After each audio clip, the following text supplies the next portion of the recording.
হরে কৃষ্ণা, হরি বল। আমরা আজ অনেক দিন পর পানিহাটি ধামে যাচ্ছি। পানিহাটি গৌর নিতাই ইস্কন মন্দির। এইটা, এই যে রাস্তাটা যাচ্ছে এটা হচ্ছে বিটি রোড। বিটি রোডের ধার দিয়ে যেতে যেতে যে পানিহাটি ফায়ার স্টেশন, ঠিক কিছুটা এগিয়ে গেলেই পানিহাটি গৌরনিতাই মন্দিরে যাওয়ার রাস্তা পড়বে। এই যে ট্রাফিকটা রয়েছে, এই ট্রাফিকটাকে ক্রস করেই বাঁ দিকে যে রাস্তাটা রয়েছে, এই যে বাঁ দিকে যে রাস্তাটা চলে যাচ্ছে, এই রাস্তাটা পানিহাটি ইস্কন মন্দির, পানিহাটি রাঘব ভবন এবং পানিহাটি দণ্ড চিরাদধি উৎসব তলা, এই তিনটে জায়গার একই রাস্তা। এই রাস্তাটা ধরলে এই তিনটে জায়গাতেই পৌঁছে যাওয়া যাবে। তো আমরা এখন যাচ্ছি পানিহাটি গৌর নিতাই ইস্কন মন্দির। তো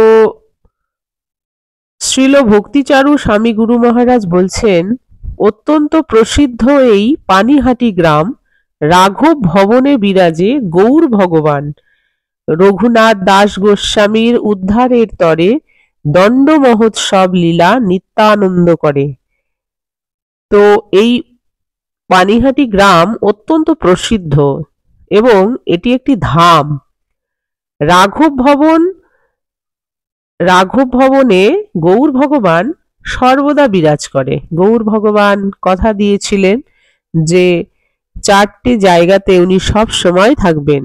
তার মধ্যে হচ্ছে সচী মাতার রন্ধনে, আর নিত্যানন্দের নর্তনে, শ্রীবাস অঙ্গনে এবং রাঘব ভবনে। তো এই রাঘব ভবন আমরা দেখাবো। এই রাঘব ভবনে গৌর ভগবানের প্রচুর লীলা রয়েছে। আর কার রয়েছে? শ্রীল রঘুনাথ দাস গোস্বামী, যিনি স্বরগোস্বামীর একজন এবং উনি সর্বকনিষ্ঠ। রঘুনাথ দাস গোস্বামীকে উদ্ধারের জন্য ভগবান ভক্তের সঙ্গে লীলা করবেন। এটা কি আমাদের এই জড়জাগতিক মস্তিষ্কের মধ্যে কি আর বোঝা যায়? ভগবানের যখন যা ইচ্ছা তখন তিনি তাই করেন।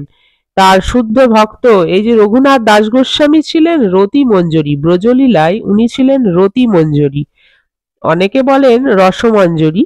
যাই হোক, উনি ব্রজের একজন মঞ্জরি ছিলেন, রতি বা রসমঞ্জরি। তো গৌর লীলাতে উনি রঘুনাথ দাস গোস্বামী রূপে এসেছেন। তো এই যে দেখুন, পরপর এই ভিডিওতে আপনারা সবকিছু মোটামুটি দেখতে পাবেন। তো আমি যে বিষয়টা বলতে চাইছি, এই পানিহাটি ধাম কলকাতা থেকে যদি কেউ আসতে চান তাহলে শিয়ালদাগামী, শিয়ালদা থেকে কৃষ্ণনগর, শান্তিপুর বা লালগোলা, রানাঘাটগামী যে কোনো ট্রেন ধরে সোদপুরে নামবেন। সোদপুরে নেমে সোদপুর থেকে যে কোনো অটো বা টোটোতে আপনারা বলবেন আমরা পানিহাটি ইস্কন মন্দিরে যাব।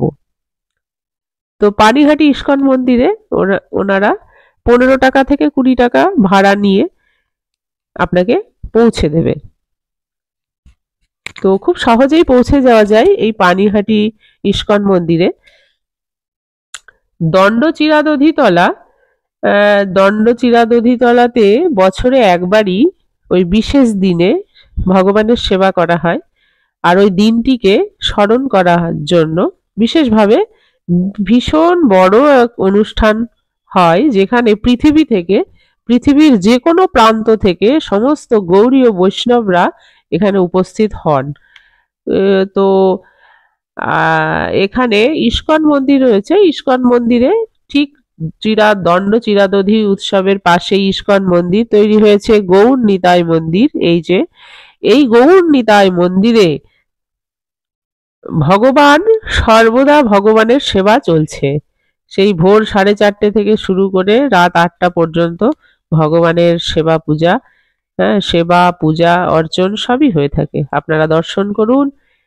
জয় জয় শ্রী গুরু গৌরাঙ্গ এবং আমার প্রাণধন নিত্যানন্দ প্রভু, ছিল প্রভুপাদ, গুরুবর্গ, আচার্যবর্গ, স্বরগোস্বামী, তারপরে এই যে গিরি গোবর্ধন, ওদিকে রয়েছে নৃসিংহ ভগবান, তুলসী মহারানী, গৌর নিতাই। যারা যারা আসতে পারেননি তারা তারা দর্শন করে নিন এবং পরম দয়ালু, পরম কৃপাময় ব্রজের প্রেম রস দান করার জন্য অকাতরে যারা ব্রজের প্রেম রস বিলি করেন, শ্রীমান নিত্যানন্দ মহাপ্রভু এবং শ্রীমান মহাপ্রভু ওনাদের কৃপা আশীর্বাদ লাভ করুন। প্রতিদিন হাজার হাজার ভক্ত এই ইস্কন মন্দিরে আসেন, প্রসাদ পান, খুব আনন্দ উপভোগ করেন এবং ভগবানের বিশেষ কৃপা আশীর্বাদ লাভ করে যান। নিত্যানন্দ প্রভুর কৃপা ছাড়া গৌরাঙ্গ মহাপ্রভুর কৃপা পাওয়া যায় না, ঘোড়া ডিঙিয়ে ঘাস খাওয়া যায় না। তো শ্রীল রঘুনাথ দাস গোস্বামী নিত্যানন্দ প্রভুকে টপকে গিয়ে মহাপ্রভুর কৃপা পেতে গেছিলেন। তো সেই শিক্ষা থেকেই আমরা, ওনার এই লীলা থেকেই আমরা শিক্ষা পাই যে নিত্যানন্দ প্রভুকে বাদ দিয়ে মহাপ্রভুর কৃপা কখনোই পাওয়া সম্ভব না। তো সেই জন্য শ্রীল রঘুনাথ দাস গোস্বামীকে উনি দণ্ড দিয়েছিলেন যে এখানে সমস্ত ভক্তদেরকে তোমার চিরাদধি পাওয়াতে হবে, চিরাদধি প্রসাদ পাওয়াতে হবে। তো উনি তো আনন্দে গদগদ, উনি ভীষণ বৈষ্ণব এবং যথেষ্ট ধনী পরিবারের সন্তান ছিলেন।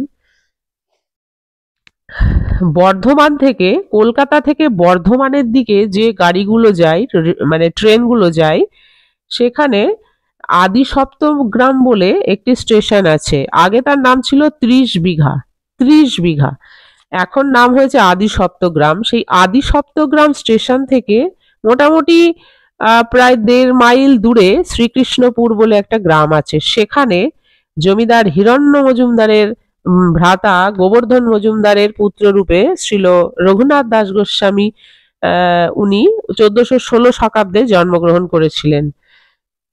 তো উনি সংসারী ছিলেন, কিন্তু সংসারী থাকা সত্ত্বেও ঘরে সুন্দরী স্ত্রী থাকা সত্ত্বেও কোনো কিছুর প্রতি ওনার আসক্তি ছিল না। বারবার উনি গৃহ ত্যাগ করে মহাপ্রভুর সঙ্গে চলে যেতে চেয়েছিলেন। তো এটা ওনার পিতার চোখে ঠিক সুবিধার মনে হয়নি বলে উনি রঘুনাথকে চোখে চোখে রাখার জন্য বিশেষ দেহরক্ষীর ব্যবস্থাও করেছিলেন। কিন্তু ভক্তকে কি আর আটকে রাখা যায়?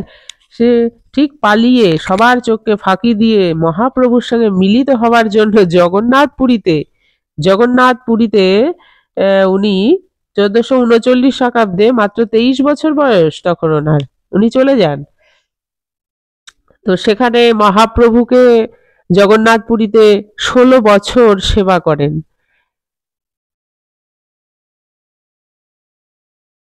আমরা শুনেছি শ্রীমান মহাপ্রভুর অন্তরঙ্গ পার্ষদের মধ্যে একজন রয়েছেন স্বরূপ দামোদর, রামানন্দ রায়, এনারা তো রয়েছেন। তো স্বরূপ দামোদরের হাতে শ্রীল রঘুনাথ দাস গোস্বামীকে অর্পণ করেন। যে ওই জন্য কথায় আছে যে স্বরূপের রঘু। তো এই লীলা থেকে আমরা শিক্ষা পাই যে আমরা সরাসরি ভগবানের কাছে তো পৌঁছাতে পারি না। তো আমাদের যারা সিনিয়র বৈষ্ণব রয়েছেন, তো সিনিয়র বৈষ্ণবের তত্ত্বাবধানে আমাদের থাকতে হবে। আমাদের বিশেষভাবে অনুশীলন সম্পন্ন হওয়ার পর আমাদের যখন যোগ্যতা অর্জন হবে, তখন আমরা ভগবানের কাছে অটোমেটিক্যালি পৌঁছে যাব। ভগবান তখন, মানে আমরা যাতে ভগবানকে উৎপাত না করি তার জন্য আমাদের বিশেষ প্রশিক্ষণের প্রয়োজন। তো এই লীলা থেকে আমরা সেই শিক্ষাটা পাই। তো এখানে পানিহাটি হচ্ছে একটা ধাম, ভগবানের লীলাভূমি। শুধুমাত্র শ্রীকৃষ্ণ চৈতন্য মহাপ্রভু, যিনি স্বয়ং শ্রীকৃষ্ণ, শুধুমাত্র তিনি নন, তার পার্ষদ বর্গ এখানে লীলা করেছেন। এই শ্রীমান নিত্যানন্দ প্রভু, শ্রীল রঘুনাথ দাস গোস্বামী, রাঘব পণ্ডিত এবং ওনার বোন দময়ন্তী এবং অন্যান্য অনেক বৈষ্ণবের এখানে পদধূলি এবং বিশেষ বিশেষ লীলা সমন্বিত এই পানিহাটি ধাম। তো প্রতি রবিবারেই আমার সৌভাগ্য হয় এখানে আসার। তো বেশ কয়েক মাস পর আজ আমার সৌভাগ্য হয়েছে। হয়তো কোনো বৈষ্ণব চরণে অপরাধ হয়েছিল, তাই আমি অনেক দিন এই গৌরনিতাইকে দর্শন করতে পারিনি, ভক্ত সঙ্গও করতে পারিনি। তো বহুদিন পর আজ আসতে পেরেছি আনন্দে। আনন্দ আমি আর ধরে রাখতে পারিনি, তাই ভাবলাম যে একটা ভিডিও করে আমার এই আনন্দকে সবার মধ্যে ছড়িয়ে দিই, সবাই এই আনন্দকে উপভোগ করুন। যারা যারা এখনো পানিহাটি ইস্কন মন্দিরে আসেননি তারা দয়া করে একবার এখানে আসুন, ভগবানের কৃপা লাভ করুন। কারণ কলিযুগে প্রেমাবতার শ্রীমান মহাপ্রভু ব্রজের প্রেম রস অকাতরে দান করার জন্য উনি এই অবতার হয়ে এসেছেন। স্বয়ং শ্রীকৃষ্ণ ব্রজের প্রেম রস, ব্রজ রস, ব্রজ প্রেম দান করার জন্য অকাতরে উনি এই অবতার হয়ে এসেছেন শ্রীমান মহাপ্রভু রূপে। নদিয়ার নবদ্বীপে উনি এসেছিলেন, কিন্তু উনি সারা গৌড় দেশে এবং সমস্ত জায়গায়, এখন বর্তমানে সারা পৃথিবীতে ওনার যে বাণী, যে পৃথিবীতে আছে যত নগরাদি গ্রাম সর্বত্র প্রচার হইবে মোর নাম, ওনার এই যে বাণী, সে আমাদের ইস্কনের যিনি প্রতিষ্ঠাতা আচার্য কৃষ্ণ কৃপাশ্রী মূর্তি শ্রীল অভয় চরণারবিন্দ ভক্তি বেদান্ত স্বামী শ্রীল প্রভুপাদ তা সফলভাবেই প্রতিষ্ঠা করেছেন। আর বিশেষ করে এই যে পানিহাটি ইস্কন মন্দির, এই মন্দির তৈরি করার পিছনে শ্রীমৎ ভক্তিচারু স্বামী গুরু মহারাজের অবদান অনস্বীকার্য। উনি হয়তো সশরীরে আজ নেই, কিন্তু ওনার যে অবদান তা কোনোদিনই অস্বীকার করা যাবে না, এবং ওনার বাণী, ওনার কর্মের মাধ্যমে উনি সবসময় চিরজীবী হয়ে রয়েছেন ভক্তের অন্তরে, ভক্তের হৃদয়ে। তো এখানে মন্দিরে এলে প্রত্যেক বৈষ্ণব এবং প্রত্যেক ভক্ত এবং ভগবানের নিত্য প্রয়োজনীয় যা কিছু প্রয়োজন, গ্রন্থ থেকে শুরু করে সংসারের যাবতীয় যা কিছু উপকরণ লাগে, তিল তেল ঘি প্রদীপ শঙ্খ চামর পাখা, ভগবানের আলেখ্য, গ্রন্থ পড়ার স্ট্যান্ড, বিভিন্ন ধরনের তুলসীর মালা, প্রভুপাদের আলেখ্য, ভগবানের আলেখ্য এবং পোশাক পরিচ্ছদ যা কিছু। এবং যেহেতু পানিহাটি ধাম পবিত্র গঙ্গা নদীর তীরে অবস্থিত, তো এখান থেকে একটা ড্রাম সংগ্রহ করে আপনারা এই ধামের পবিত্র জল বাড়িতে নিয়ে যেতে পারেন ভগবানের সেবার জন্য। এছাড়া এখানে বিশেষ প্রসাদের ব্যবস্থাও আছে, আপনারা চাইলে ফোনে বুক করে আপনারা প্রসাদ পেতে পারেন। তো ইস্কন মন্দির এখানে সমস্তটাই খুব সুন্দর করে গুছিয়ে সাজানো গোছানো, এবং ভক্তি অনুশীলনের জন্য, ভক্তি পথে এগিয়ে যাওয়ার জন্য, আধ্যাত্মিক উন্নতির জন্য আপনার যা কিছু অনুশীলন দরকার এই পানিহাটি ইস্কন মন্দিরে তা সম্পূর্ণভাবেই সুন্দরভাবে করানো হয়। তো এই ধামের মাহাত্ম্য তো এক কথায় বলা সম্ভব নয়। ভগবানের লীলা, ধামের মাহাত্ম্য, এগুলো এক কথায় বলা সম্ভবই নয়। তো আমি সংক্ষেপে বলার চেষ্টা করছি। এর জন্য প্রচুর ক্লাস দরকার, আমি সংক্ষেপে বলার চেষ্টা করছি। পানিহাটি ইস্কন মন্দির, এখানে মানে মিনিমাম 8 থেকে 10টা সুবিধা এখানে আপনারা পেতে পারেন। যেমন ধরুন, ভগবানের প্রথম যেটা পেতে পারেন সেটা হচ্ছে ব্রজের প্রেম ধন, ব্রজের প্রেম রস, ব্রজ প্রেম, যেটা গৌর হরি এবং নিত্যানন্দ প্রভু অকাতরে দিতে পারেন এখানে। আর দ্বিতীয়ত হচ্ছে আপনারা এখানে ভগবান এবং ভগবানের শ্রী মহাপ্রসাদ, ভগবত প্রসাদ, এটা তো এর মধ্যে কোনো প্রভেদ নেই। আপনি এখানে প্রসাদ অমূল্য সুস্বাদু কৃষ্ণ প্রসাদ, গৌর নিতাইয়ের মহাপ্রসাদ আপনারা পেতে পারেন। প্রত্যেক রবিবারে বিকেল 4টে থেকে ছোট ছোট ছেলে মেয়েদের প্রহ্লাদ গার্ডেনে এখানে নৃত্য, গীত, করতাল, মৃদঙ্গ এবং হারমোনিয়াম বাজানো শেখানো হয় বিশেষ দক্ষ টিচার দিয়ে। অবশ্যই তারাও বৈষ্ণব ভক্ত। আপনারা এখানে আপনাদের বাচ্চাদেরকে শেখাতে পারেন। মানে সম্পূর্ণটা এত সুন্দর একটা পরিবেশ, মানে একটা বৈদিক পরিবেশ আপনি পাবেন। প্রভুপাদের এতটাই অবদান, এবং শ্রীল ভক্তিচারু স্বামী গুরু মহারাজের এই যে অবদান, তো পানিহাটি এই ধামের আশেপাশে যারা রয়েছেন, যাদের জন্ম হয়েছে, তারা অত্যন্তই প্রসিদ্ধ এবং খুবই ধনবান তারা, যে ভগবানের এই লীলাভূমিতে তারা জন্মগ্রহণ করেছেন। তো ভগবানের বিশেষ কৃপা আশীর্বাদ লাভ করার জন্য এখানে অবশ্যই আসা উচিত।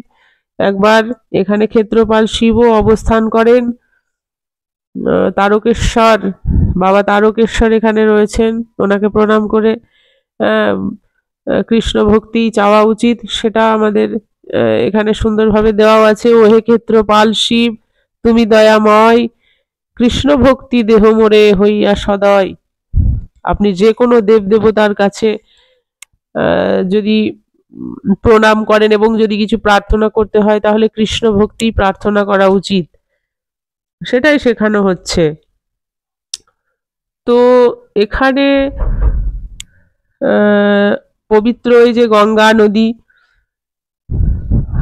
পবিত্র গঙ্গা নদীকে দর্শন করে পবিত্র গঙ্গা নদীকে দর্শন করে প্রচুর, মানে গঙ্গা নদী এতই পবিত্র যে তার দর্শনেই প্রচুর পাপ ক্ষয় হয়। দেখুন এই যে মা গঙ্গাকে দর্শন করে আমাদের পাপ ক্ষয় আমরা করতে পারি। এখানে বিশেষ কিছু গুরুত্বপূর্ণ নির্দেশ দেওয়া রয়েছে। এখানে প্রচুর ভক্তবৃন্দ গঙ্গা নদীর তীরে বসে জপ তপ করছে, তাদের সাধন ভজন করছে। খুব শান্ত এবং মনোরম পরিবেশ, জপের পক্ষে খুবই উপযুক্ত একটি পরিবেশ। মানে নিজেকে ধন্য মনে হয়, এখানে এলে নিজেকে ধন্য মনে হয়। আর এই যে অনুভূতি, ভগবানের ধামে এসে ভগবানকে যে অনুভব, ভগবানের ধামে এসে যে ভগবানের সঙ্গে নিজে যে একাত্ম হওয়া যায়, এতটা নিরিবিলি এবং শান্ত পরিবেশে মনে হয় যেন ভগবানের সঙ্গে এই একাত্ম হওয়া যায়। তো এই যে গৌড়ীয় বৈষ্ণব ভক্ত বৃন্দগণের কাছে এটি একটি বিশেষ একটি গুরুত্বপূর্ণ ধাম এবং জায়গা, যেখানে মানে ভক্তদের যখনই মন চায় তখনই তারা এখানে আসেন এবং ভগবানের দর্শন লাভ করেন, কৃপা লাভ করেন, প্রসাদ পান।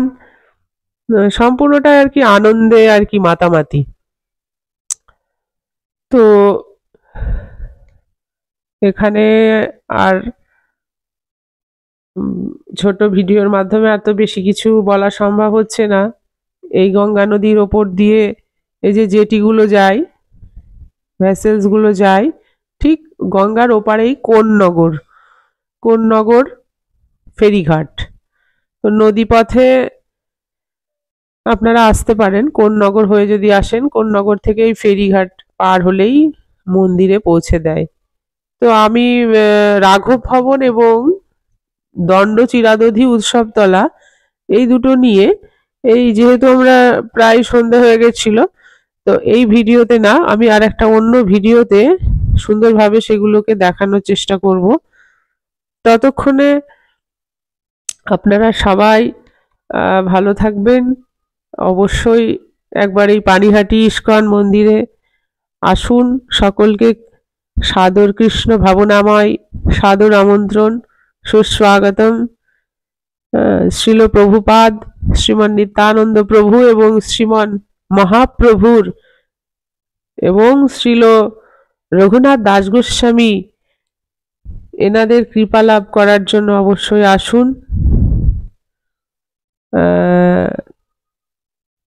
এতক্ষণ যারা আমার এই ভিডিও দেখছেন তাদের সকলকে অসংখ্য ধন্যবাদ। তাদের জন্য তাদের সবার জন্য একবার হরে কৃষ্ণ কৃষ্ণ কৃষ্ণ হরে হরে, হরে রাম রাম রাম হরে হরে। জয় শ্রীল প্রভুপাদ কি জয়।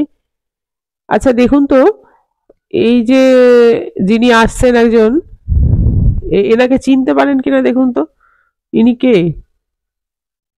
এই গঙ্গা জল নিয়ে এলেন 1 লিটার, উনি কে দেখুন তো, চিনতে পারেন কিনা? আর এনাকেই দেখুন তো, চিনতে পারেন কিনা? আজকের মতো এখানেই রাখছি। জয় জয় শ্রী শ্রী পানিহাটি ধাম কি জয়, জয় শ্রী শ্রী ইস্কন গৌর নিতাই মন্দির কি জয়, জয় শ্রীল প্রভুপাদ অনন্ত কোটি বৈষ্ণব ভক্তবৃন্দ কি জয়, জয় নিতাই গৌর সীতানাথ প্রেমানন্দে। হরি হরি बोल।